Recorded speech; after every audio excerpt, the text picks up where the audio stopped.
Assalamualaikum warahmatullahi wabarakatuh. Mari kita lanjutkan untuk pembahasan kitab Jurumiyahnya. Pada kesempatan kita membahas kitab Jurumiyah ini telah saya singgung tentang pembagian dari kalimah. Kalimah itu ada tiga, kalimah isim, kalimah fi'il, dan kalimah huruf. Dan setiap pembagian itu sudah saya jelaskan pula pengertian dan contohnya. Dan pada kesempatan kali ini kita akan membahas lebih dalam tentang permasalahan kalimat fi'il. Kalimat fi'il berarti kalimat yang di situ berdiri sendiri, menunjukkan pekerjaan dan disertai dengan salah satu dari tiga zaman. Ada zaman yang telah lewat, sedang terjadi, dan akan terjadi. Oke, langsung saja kita baca kitab Jurumiyahnya. Babul afali, bab menjelaskan tentang macam-macamnya fi'il. Al-afalu salah satu. Fi'il dibagi menjadi tiga, ada fi'il madhi, fi'il mudhari', dan fi'il amar. Kalau fi'il madhi ini adalah kalimat yang berdiri sendiri, menunjukkan sebuah pekerjaan yang disertai dengan zaman yang telah lewat. Berarti fi'il madhi itu menunjukkan pekerjaan, ya fi'il itu ya pekerjaan itu ya, yang disertai dengan zaman yang telah lampau. Contoh mama doroba. Kalau dalam kitab tasrifnya, fi'il madhi itu terletak di paling awal ya. Ada fa'ala, kemudian nasoro, mata, sona, hoza, amala, doroba, faro, wa'ada, yasaro, saro, dan seterusnya. Itu namanya fi'il madhi. Doroba maknanya memukul, berarti kalau fi'il madhi sudah memukul, seperti itu. Nasoro menolong, berarti sudah menolong. Mada memanjangkan, berarti sudah memanjangkan. Hoza berperang, berarti sudah berperang, dan seterusnya seperti itu. Kemudian yang kedua adalah fi'il mudhari'. Fi'il mudhari' itu apa? Fi'il mudhari' itu berarti pekerjaan yang disertai dengan zaman yang sedang terjadi atau akan terjadi. Berarti fi'il mudhari' ini memiliki dua zaman ya. Zaman yang sedang terjadi atau akan terjadi. Contohnya seperti yadribu. Ya, yadribu ini kalau dalam kitab tasrifnya, kalau fi'il mudhari' ini dalam kitab tasrifnya ini pada urutan nomor 2. Nasoro yang suruh, berarti yang suruh inilah fi'il mudhari'. Doroba yadribu, yadribu ini berarti fi'il mudhari'. Madda yamutu, berarti yamutu fi'il mudhari'. Farro yafiru, berarti yafiru adalah fi'il mudhari'. Berarti kalau ini yadribu fi'il mudhari', zamannya sedang terjadi atau akan terjadi, maka maknanya adalah akan atau sedang memukul. Nah, terus bagaimana kita membedakan zamannya ini sedang terjadi atau akan terjadi? Ini nanti tergantung siakul kalam ya. Susunan runtutan kalam ini menuntut apakah zamannya itu sedang terjadi atau akan terjadi. Juga terkadang nanti di situ ada qarinah pertanda ya. Ada pertanda yang mengalihkan pada salah satu zamannya. Umpama yadribu kita masuki dengan sin istiqbal ya. Contoh di sini saya tulis dulu. Yadribu, kemudian kita kasih sin istiqbal ya, menjadi sayad ribu. Sayad ribu zaitun mama. Sayad ribu zaitun. Sayad ribu bakal mukul sapa zaitun, zait akan memukul. Kalau dalam Qur'annya saya lamun, aslinya ya'lamu, aslinya ya'lamu, alima ya'lamu, ini kan fi'il mudhari'. Kemudian dikasih sin istiqbal menjadi saya lamu. Sin ini merupakan pertanda bahwa zaman pada fi'il mudhari' ini dialihkan kepada zaman yang akan datang saja, tidak ada zaman yang sedang terjadinya. Saya diribu, dan sin ini kan juga termasuk tanda kalimat fi'il ya. Tanda kalimat fi'il kemarin ada qad, sin, sofa, dan tak taknis yang mati. Kalau tak taknis ini masuknya pada fi'il mati saja. Kalau sin ini masuknya pada fi'il mudhari' saja, dan seterusnya ya. Ini merupakan pertanda. Ada juga yang qarinahnya itu pertandanya pakai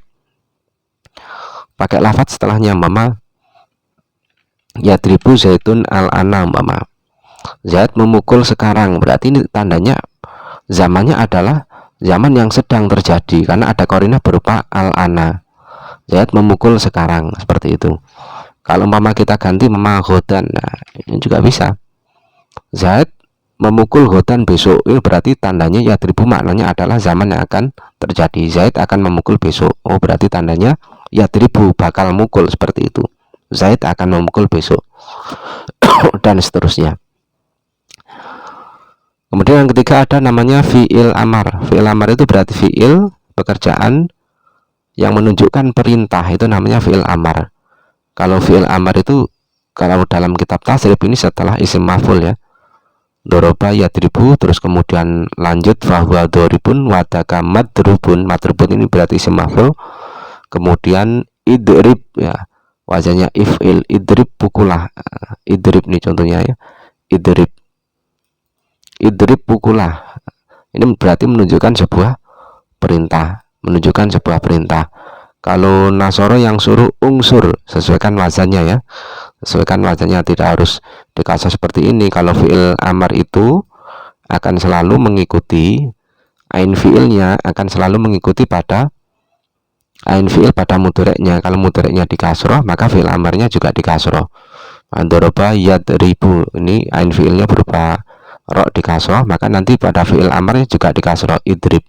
Nasoro yang suruh di domah, maka nanti pada fi'il amarnya juga domah, ungsur, seperti itu.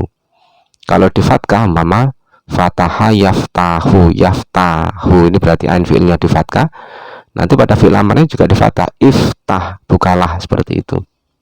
Ini adalah macam-macam fi'il, ada fi'il mati, fi'il mudhari' dan fi'il amar. Kalau fi'il mati ini disertai zaman yang telah lewat, fi'il mudhari' disertai dengan zaman yang akan terjadi atau sedang terjadi. Kalau fi'il amar ini fi'il yang menunjukkan makna perintah, zamannya zaman hal, berarti yang sedang terjadi ya, zamannya zaman hal, seperti itu. Kemudian kita lanjutkan untuk jurumiyahnya. Fal madhi ini kaidahnya ya, kaidah dari fi'il mati. Fal madhi maftuhul akhiri abadan. Pertama, kaidah dari fi'il mati, fi'il mati ini huruf akhirnya selalu terbaca fathah. Nah, doroba ini contohnya doroba terbaca fathah. Kemudian ada di situ nasoro juga akhirnya terbaca fathah. Kalau urusan kitab nahwu itu kan akhir kalimatnya ya, yang dibahas adalah i'rabnya, akhir kalimat. Kalau fi'il madhi ini adalah hukumnya mabni. Mabni itu artinya tidak bisa di-i'rabi, akhir kalimatnya tidak bisa di-i'rabi, itu namanya mabni. Kalau fi'il mudhari' ya, ini mu'rab namanya. Mu'rab itu berarti akhir hurufnya ini bisa berubah-ubah harokatnya, bisa yadribu, bisa yadrib, bisa yadriba, tergantung ambil yang memasukinya. Kalau fi'il madhi ini maftuhul akhiri abadan, selamanya akhirnya akan terbaca fathah, berarti tandanya adalah mabni. Kalau untuk huruf pertama dan kedua ini berarti dot dan roknya ini urusannya kitab tasrif, bisa di fathah semua, bisa nanti ain fi'ilnya di dhamma seperti fa'ula, hasuna ya. Bisa di kasroh seperti alima, ain fi'ilnya di kasroh. Ini urusannya kitab tasrif, maka sudah pasti yang namanya kitab jurumiyah ini gandengannya kitab tasrif. Kitab nahwu ini gandengannya kitab tasrif dan semacamnya, semisalnya seperti kitab iqlal ya, kaidah dan sebagainya. Ini sudah menjadi gandengan, tidak bisa dipisah. Saya ulangi, fi'il madhi ini huruf akhirnya selalu dibaca fathah, doroba, nasoro, mata, hoza, amala, dan seterusnya. Selama fi'il madhi ini tidak bertemu dengan dhamir rafa' yang berharokat ya, selama dia tidak bertemu dengan dhamir rafa' yang berharokat, ini nanti urusannya pada tasrif lughawi ya. Kalau sampean bisa mentasrif lughawi, maka sampean akan menemukan huruf akhir daripada fi'il madhi ini terbaca sukun. Maka kita doroba, kita tasrif ya, doroba, dorobu, dorobat, dorobata, dorobna, dorobta. Nah, ini ketika bertemu dengan dhamir rafa' berharokat nih, dorobta, dorobta. Ta ini namanya dhamir rafa' ya, dhamir rafa' artinya mahalnya mahal rafa'. Dorobta menjadi fa'il karena dia menjadi posisinya menjadi fa'il. Dorobta wis mukul sopo sirota ya. Ketika dia bertemu dengan dhamir rafa' yang berharokat seperti ini, maka huruf akhir dari fi'il madhi ini akan terbaca sukun ya. Dan selain bertemu dengan dhamir rafa' yang berharokat, fi'il madi ini akhirnya akan terbaca dhammah ketika bertemu dengan wawu jamak. Contohnya nasoro, nasoro, nasoru, seperti itu ya. Berarti nasoru seperti ini. Ini akan terbaca dhammah. Nasoru, nasoru. Ini huruf akhirnya yang berupa ra ini terbaca dhammah karena dia bertemu dengan wawu jamak. Ini berarti maknanya mereka, karena ini wakilnya ghaib ya. Wakilnya ghaib. Kalau wakilnya ghaib berarti kata ganti orang ketiga atau dia tidak berada di tempat dan jumlahnya banyak lelaki. Mereka para lelaki sudah menolong, seperti itu maknanya. Nanti insya Allah kalau tasrif istilahi sudah selesai kita bahas untuk tasrif lughawinya, biar kita paham makna-makna yang terkandung dalam setiap lafadz ketika bertemu dengan dhamir. Kita lanjutkan ya. Sudah untuk fi'il madi ini terbaca fathah akhirnya selamanya karena dia mabni selama dia tidak bertemu dengan dhamir rafa yang berharokat seperti dorobta atau dhamir jamak ya, maka dia dibaca dhammah. Kalau yang bertemu dhamir rafa berharokat maka dia disukun, seperti itu.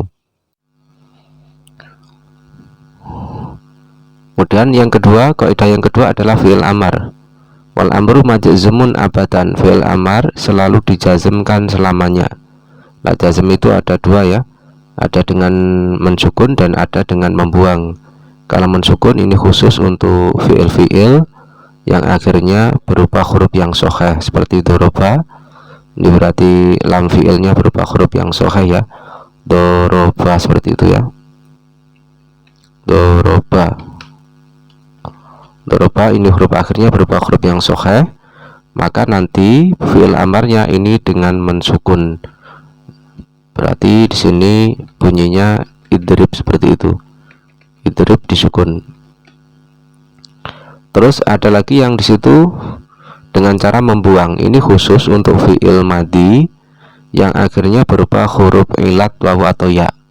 Umpama saya contohkan lafadz saro ya. Saro. Lafadz saro ini akhirnya berupa huruf ilat ya, wawu atau ya. Saro ini kalau fi'il amarnya ini akan dibuang, huruf akhirnya menjadi isri, seperti itu. Isri, ada pembuangan huruf ilatnya. Ini berlaku pada semua fi'il yang akhirnya berupa huruf ilat. Pama khoza ya, khoza. Contoh lagi khoza. Khoza. Khoza ini asalnya khozawa, berarti binaknya adalah nakis wawi ya, berupa huruf wawu atau mu'tal wawi. Ini ketika nanti pada fi'il amarnya maka wawunya harus dibuang menjadi uzu, seperti itu. Uzu ya, uzu. Uzu dengan pembuangan. Ini fi'il amar. Fi'il amar ini selalu dijazmkan, tidak ada fi'il amar yang dibaca rafa dan tidak ada fi'il amar yang dibaca nasab. Kita lanjutkan kaidah yang ketiga. Untuk kaidah fi'il mudhari', wal mudhari' makana fi awalihi itazawa itil arba'i allati yajma'uha qauluka anaitu. Kalau fi'il mudhari' ini selalu diawali dengan salah satu dari 4 huruf tambahan yang terkumpul dalam ucapanmu anaitu, yakni alif, nun, ya, dan ta. Berarti kalau fi'il mudhari' ini pasti selalu diawali dengan salah satu 4 huruf ini ya.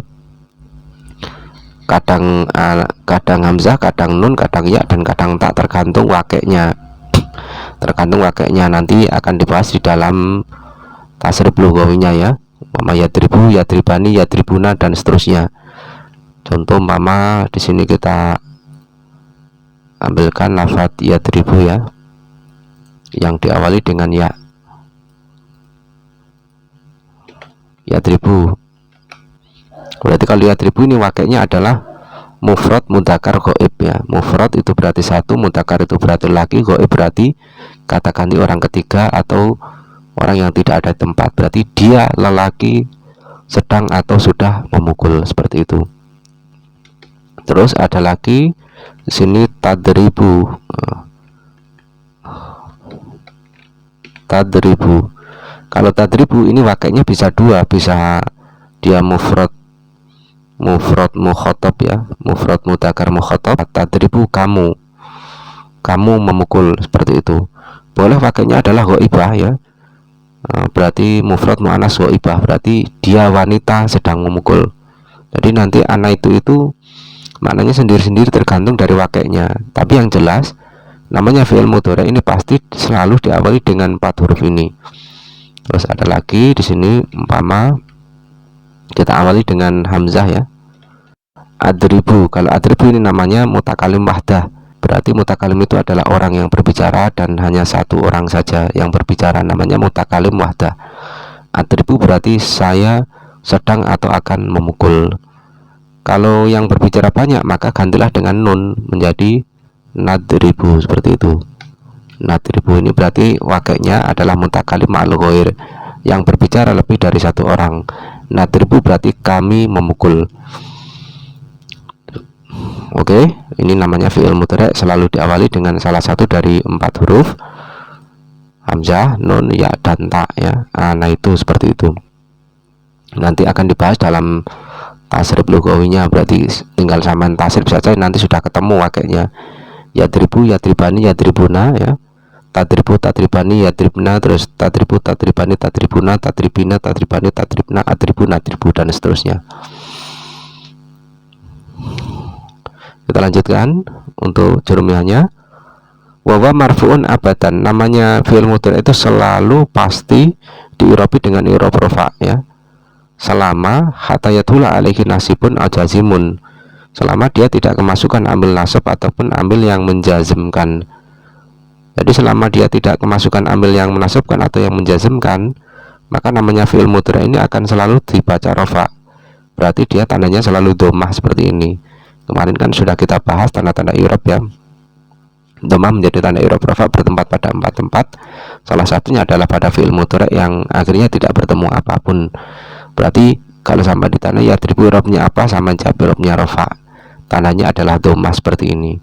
Kenapa? Karena tidak kemasukan amil nasab, juga tidak kemasukan amil jazm ya. Selama dia tidak kemasukan amil nasab dan kemasukan amil jazm, maka dia akan selalu terbaca rafa seperti ini. Beda umpama kalau di sini kemasukan amil nasab ya, menjadi an, menjadi di sini amil nasab, di bawahnya nanti ada amil nasab apa saja, menjadi ayat riba seperti itu ya, ayat riba. Kalau kemasukan amil jazm kita ganti lam, maka nanti akan terbaca sukun ya, lam yad rib, seperti itu, lam yad rib, dan seterusnya. Jadi kaidahnya fi'il mudhari ini selalu dibaca rafa sampai dia kemasukan amil nasab atau amil yang menjazmkan. Lah amil nasab itu apa saja? Lah ini ada 10. Ini harus hafal ya. Jangan sampai kita pengen bisa ahli dalam baca kitab tapi amil-amil tidak hafal, terutama amil-amil yang sering keluar dalam kitab kuning. Salah satunya adalah amil yang menasabkan fi'il mudhari. Fa nawasibu asharatun. Amil-amil yang menasabkan fi'il mudhari ini jumlahnya ada 10. Ada an, lan, idan, kai, lam juhud, terus hatta, jawab dengan fa, wawu, dan au ya. Ini tidak perlu saya jelaskan satu persatu. Annya ini adalah an mastariyah dan seterusnya. Makna lan adalah takbid untuk selamanya dan seterusnya, tidak perlu saya jelaskan ya. Yang jelas penting yang pertama untuk dasar kita harus hafal dulu amil-amil yang menasabkan fi'il mudhari. Jumlahnya ada 10 ini, ada an, ada lan, ada idan, kai, dan seterusnya. Kalau contohnya seperti tadi ya, ayat riba seperti tadi. Kemudian yang terakhir adalah amil-amil yang menjazmkan. Wal jawazimu samaniyata asyara. Amil-amil yang menjazmkan ini jumlahnya ada 18. Yang secara global ini dibagi menjadi 2, menjazmkan satu fi'il dan menjazmkan 2 fi'il. Menjazmkan satu fi'il itu artinya dia hanya punya kapasitas menjazmkan satu fi'il saja. Kalau menjazmkan 2 fi'il, yang dijazmkan satu tapi bisa merembet pada fi'il yang lain, namanya fi'il syarat dan fi'il jawab. Yang menjazmkan satu fi'il ini mulai dari lam, lama, alam, alama, lam amr, dan lam doa, la nahi, dan la doa. Nah ini kita pisah seperti ini. Kita pisah. Ini yang menjazmkan satu fiil, lam, lama, lam, alam, alama, lam, amar, lam doa, la nahi, dan la doa. Contohnya lam seperti tadi ya, lam yang suruh mama. Kalau umpama yang akhirnya berupa huruf ilat maka dibuang mama. Di situ ada lafadz yarmi, asalnya yarmi ada yaknya ya, kemudian dikemasukan huruf jazm ini maka yaknya dibuang, yarmi, seperti itu. Dan ada yang menjazmkan dua fiil. Yang menjazmkan dua fiil ini ada in, ma, man, mahma, ayun, mata, ayana, itma, dan seterusnya. Ini menjazmkan dua fiil. Contoh mama in ya, yang sering keluar adalah min dan man. Ini yang sering keluar dalam kitab, in dan man. In ini paling banyak dalam kitab yang keluar. Kalau yang satu fiil ini lam, biasanya lam. Lama ini jarang-jarang. Yang sering keluar adalah lam. Kalau yang dua fiil ini adalah in. Umpama kita contohkan yang in ya, in tadrib, adrib.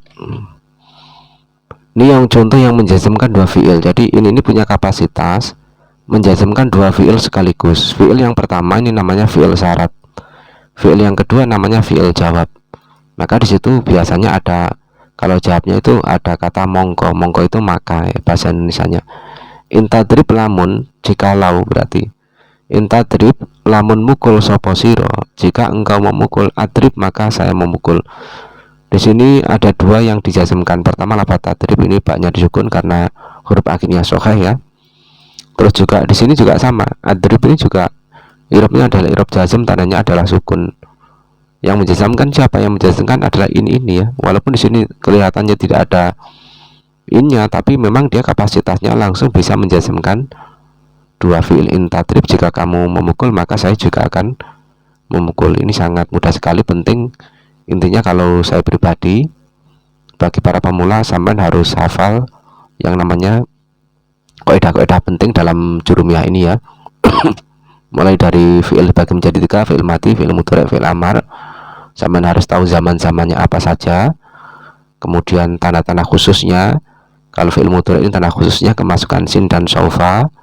Kalau fiil mati kemasukan tak taknis yang mati ya. Kalau untuk qad kemarin kan sudah ada 4 ya tandanya, ada qad, sin, saufa, dan tak taknis yang mati.